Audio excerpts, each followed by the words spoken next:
tak ada ubat mau. Boleh cakap sikit nak kena apa? Nak kena air tu. Masuk air. Paket garam. Masuk air. Air sungai. Ya, sungai je. Berapa lama diri dalam air? Oh, tak lama. 3 minit. Sakit, ada ubat. Yalah, kita bersih masa dia keruh, pasir ni penuh dengan tangki itu, kita bersihkan itu alat kita simpan. Ikut hujan lah, kalau hujan dia tiap-tiap hari kita hari-hari datang buat. Kerja pun sampai nak letih. Kalau tak bersihkan tak ada air lah? Tak ada air, semua macam mana nak minum, nak makan, semua nak mandi tak boleh. Kita minum pun kalau nak cari macam mana juga air sudah susah, tak ada air, tempat lain sudah habis. For decades, the Temiar community of Kampung Kelaik in Kelantan relied on their rivers and forests for survival. Pristine rivers provide the fish and water, while the forest teemed with wildlife essential to their way of life. But over the past decade, much of this has been slipping away. Deforestation and development have scarred their ancestral lands, disrupting their access to clean water and food. Now, they face a new danger: chromium poisoning. With no piped water, they depend on fragile reservoirs that clog up with sand during heavy downpours, leaving them vulnerable to contamination and health risks. In August, I followed you to collect the water samples from rivers and the water reservoir. So how did you feel during the water sample collecting process? Because it's the first time you are collecting the river from the river and from the water reservoir. And we have to hike for like 1 hour, I think. Yeah, more than an hour. And it was the first time for both of us. We've never done water collection before, and also, our guide kept disappearing. We'll be trailing behind, and they were disappeared because they are so used to trekking in the jungle. Yeah. They're so quick, and we are watching every step that we took, but they are just top that they're gone. The reason why they have those reservoirs is they rely on the gravity system for the water to flow down to their houses, but they before this encroachment and the contamination of the river and the pollution, they didn't have to take water from these rivers, which are very much further away from where they are living. And although they are nomadic within their ancestral grounds, they choose the locations which are close to the larger rivers where they have been living around for so many years. That was a very interesting hike to and back, because on the way back also we had some other water samples to collect. We are in Hub reservoir, mini reservoir. From here, water is piped out into one of the Orang Asli villages downstream. Plantation happening upstream from here. There is a lot of land clearing. So with that, there's a lot of erosion and debris, timber debris, which has frequently clogs up this reservoir. And the villages, every time there is a heavy rain, they don't have water from this reservoir.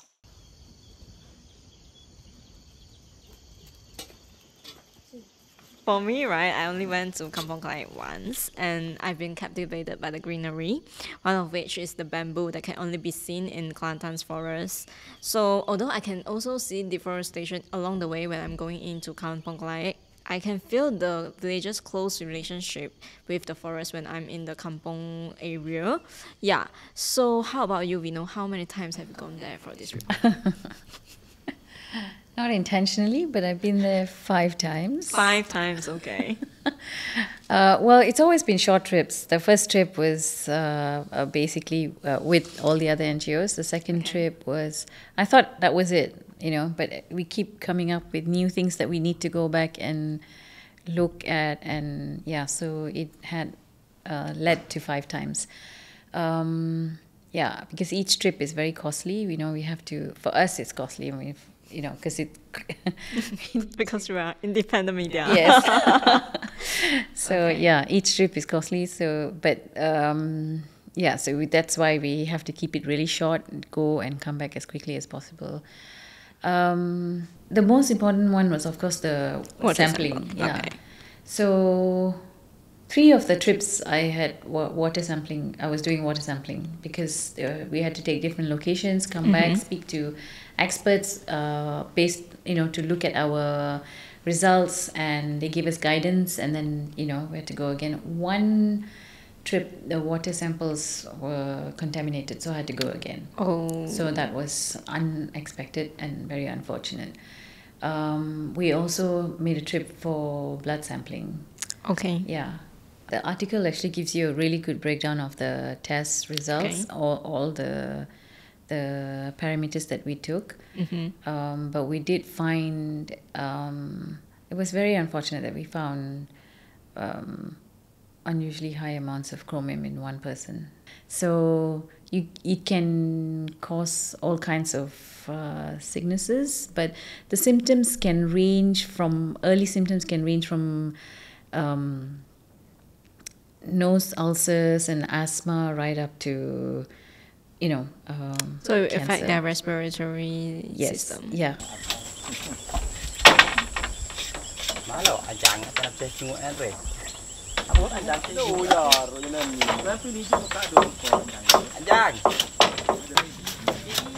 Because we took blood samples, you can gauge how roughly when he was contaminated. But if we went further and took hair samples or nail samples, then we can have a better idea for how many years or how long. This is more, weeks and months when you look at blood. Encik Aha is the community leader for that group of, and he's actually, he said that a lot of the people in the village are actually falling sick, but they don't know why. And they don't usually have, they can go to the clinic or the government clinics, or they can go to the hospital because, they're orang Asli, but it's too far. We had no choice. We have to show them the results because their blood tests taken, we have to show their results to them. He was very upset, and because the 19-year-old boy is actually his son. Oh. And he's very concerned for the rest of the community. He says they need to be tested. He wants everyone in the village to be tested.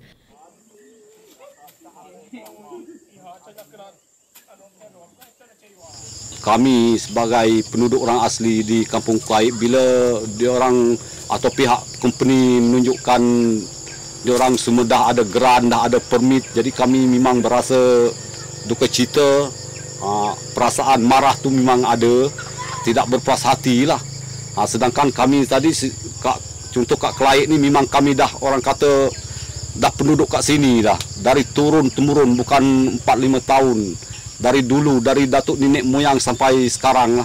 Jadi perlombongan, perladangan dengan pembalakan ni sebenarnya, perlombongan lah saya bagi tahu mengenai perlombongan. Perlombongan ni sebelum dia buat dia buka kilang perlombongan, dia pertama tu dia kena ambil kayu balak dululah. Jadi pembalakan dulu. Selepas pembalakan dia sapu kayu kecil atau kayu besar habis, baru dia buka perlombongan. Yang kami tahunya, tengok-tengok dia bawa dengan berdosa dia, dengan sweater dia semua.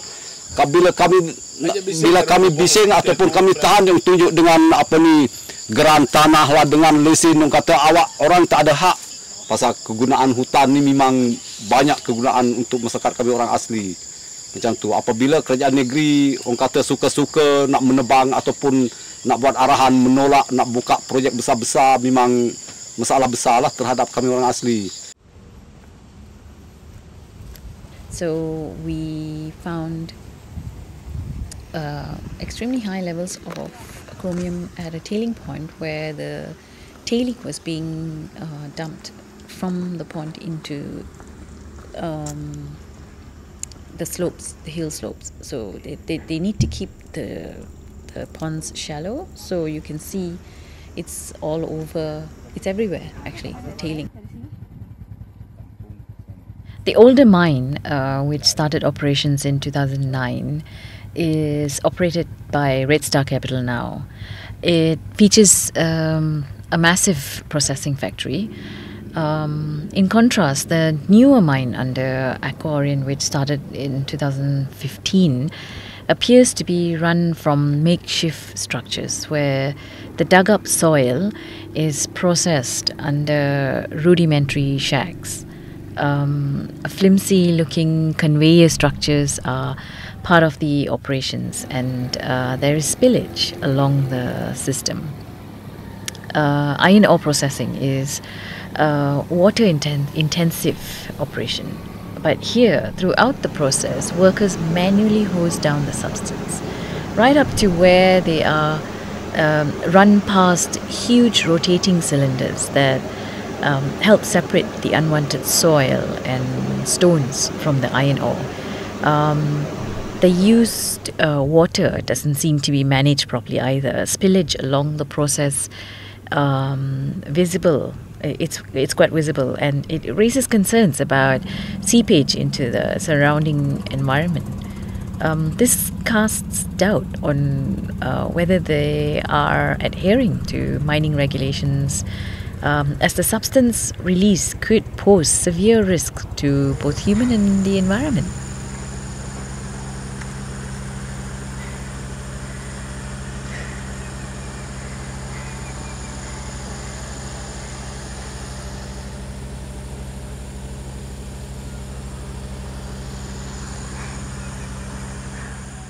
But there are certain parts where you really have to get to the water, where it's being discharged.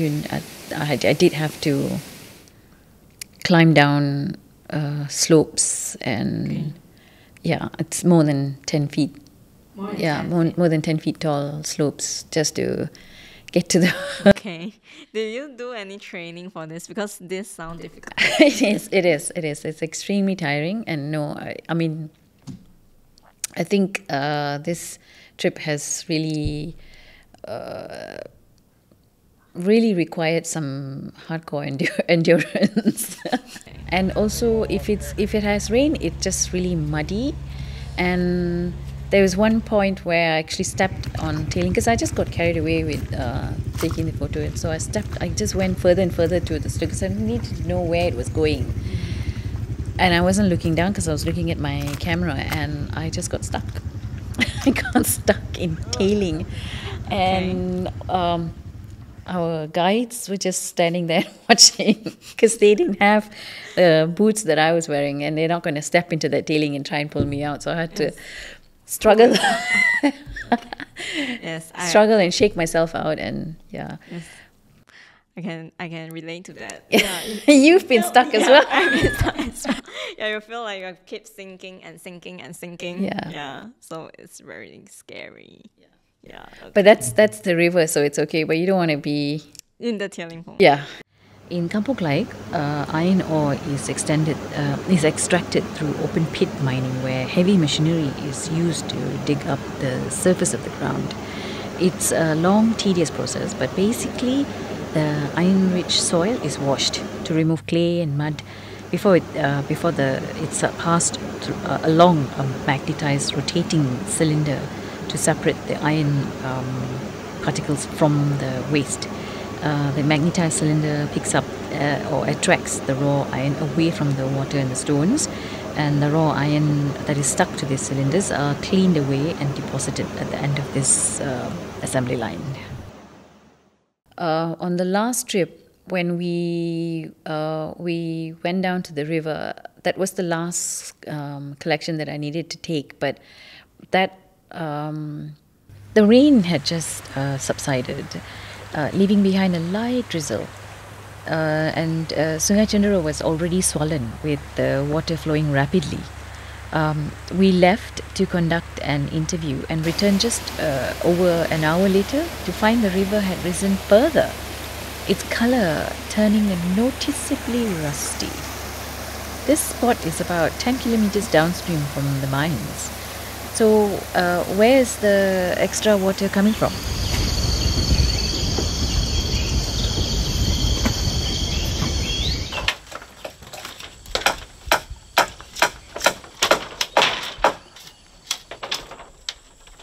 So dengan selepas berapa lama nak habiskan bendungan ni?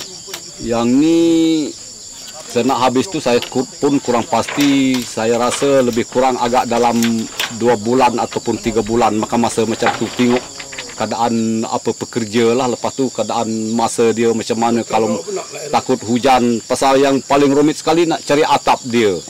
Itu jadi masalah lah. Sekarang atap dah susah. Hutan dah tak ada, semua dah botak. Nak ambil daun cucuh atau daun bertam memang masalah lah sekarang. Kena cari satu tempat tu ada dalam 2-3. Lepas tu pergi satu tempat ada 4-5 pokok macam tu. Jadi makan masa lah. So kena carilah. Kena cari. Tak tahulah ada ke tidak. Just kena masuk dan cari. Yalah, kena masuk dalam hutan mana baru boleh dapatnya. Sebelum ni banyak. Kalau dulu memang banyak lah sebelum kemusnahan hutan ni memang tepi-tepi ni banyak tak payah cari. Kedua tu mengenai kubu. Kubu yang lama-lama pun memang habis dimusnah lah oleh pihak syarikat. Yang betul-betul musnah apa ni menebang pokok durian ataupun menolak kubu ni memang pembalakan lah yang mula-mula. Jadi daripada segi orang kata nak sumber-sumber makanan ni memang dah tak ada dah. Apabila hutan tak ada memang jadi masalah besar lah. Yang saya bimbang tu bila hutan tak ada, takut anak muda masyarakat kami orang asli kemungkinan besok jadi penjenayah, pencuri. Dah hutan tak ada, kami tak ada pengalaman, pendidikan tak ada, terpaksa anak muda mungkin yang curi musang king. Budak muda sekarang memang agak biasa sikit lah daripada apa ni pengetahuan ataupun ilmu-ilmu macam adat-adat ni memang agak jauh ataupun agak ketinggalan sikit. Sebab itulah kita bincang-bincang kita kena buatkan satu rumah adat. Di sinilah tempat kami berkumpul dan kami berbincang mengenai adat-adat kami orang asli lah, seperti nak jaga hutan, nak jaga apa ni macam budaya pantang larang orang asli macam mana, macam itulah. Itu yang penting bagi kami macam mana pun kami akan dirikan sebuah rumah adat. Deforestation, yes, but cuci hutan actually means cuci Completely. Everything goes. You know, when you see patches on a hill or a mountain, that area has been cuci. You know, completely. Every single thing goes. Every single whatever goes. Everything.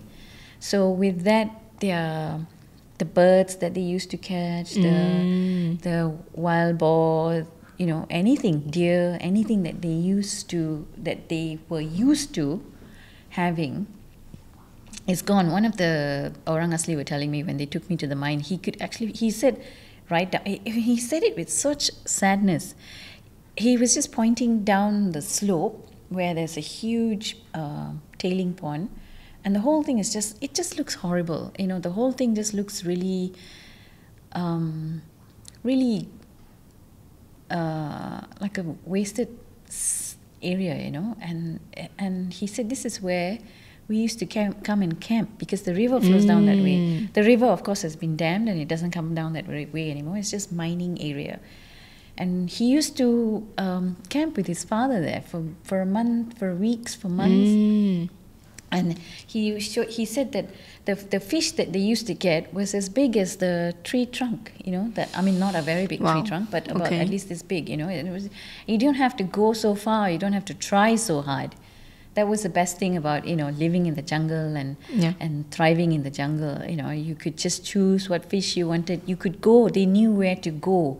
They have actually hand-drawn their own map of their location, of their native land, 8,000 hectares. So when they look at a forest area, they look at it very differently from how we look at it. When we get down from the car and breathe the fresh air, and you know, it's nature. But for them, it's so much more deeper than that. The essence of the jungle is there. It talks to them. You know, they communicate with the jungle, and there are so many signs that they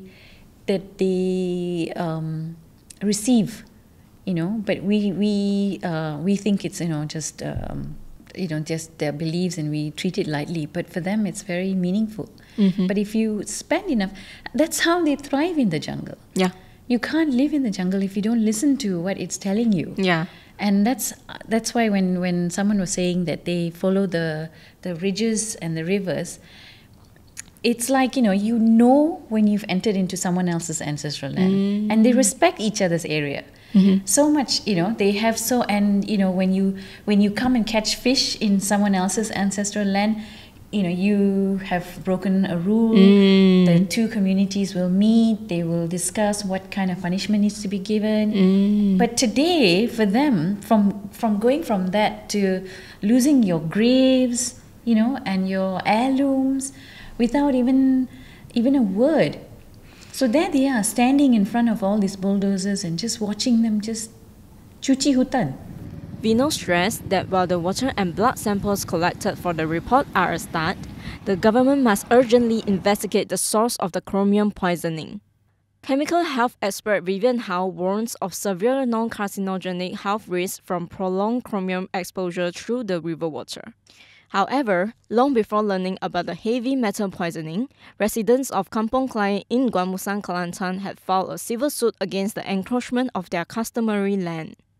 Today, they are even more resolved to see through the civil suit against the Kelantan government and other parties they are accusing of encroaching into some 8,000 hectares of ancestral land and their way of life. The community is crowdsourcing for legal administrative costs. For the Complete News Lab report, carefully curated for optimal comprehension and insight, visit Malaysiakini's News Lab. Share your thoughts in the comments and spread the word by sharing this video. Kegemaran saya tak nak pergi kat bandar ataupun kat luar. Lepas tu macam kat bandar ni contohlah macam dengar muzik ni saya tak suka. Saya suka duduk sunyi-sunyi macam tu. Itu kegemaran saya lah. Saya rasa boring tu saya masuk juga kat hutan. Bila masuk kat hutan ni rasa kata jadi segar sikit. Kalau duduk kat rumah ataupun pergi kat bandar memang rasa tak berapa sesuai. Memanglah kalau ikut saya mengenai nak kawal hutan ni memang saya daripada umur 12 tahun ke atas. Jadi masa tu saya ikut dengan bapak saya, dengan datuk saya pergi kat hutan lah memburu. Macam tu lepas kadang-kadang tidur 1 minggu ataupun 2-3 malam dalam hutan. Jadi orang kata tu beza dia bila masuk hutan ni dia ada beza dengan kita pergi kat bandar ataupun duduk kat rumah. Jadi saya rasa kat hutan ni memang agak seronok ataupun gembira. Sebab tu saya sampai sekarang umur saya dekat 60 ni memang saya kata tu berminat untuk mengawal hutan. Jadi sebab tu saya kena jaga hutan ni. Sebab tu saya tak nak bagi mana-mana syarikat akan musnah dan membuat kerja sesuka hati lah macam tu.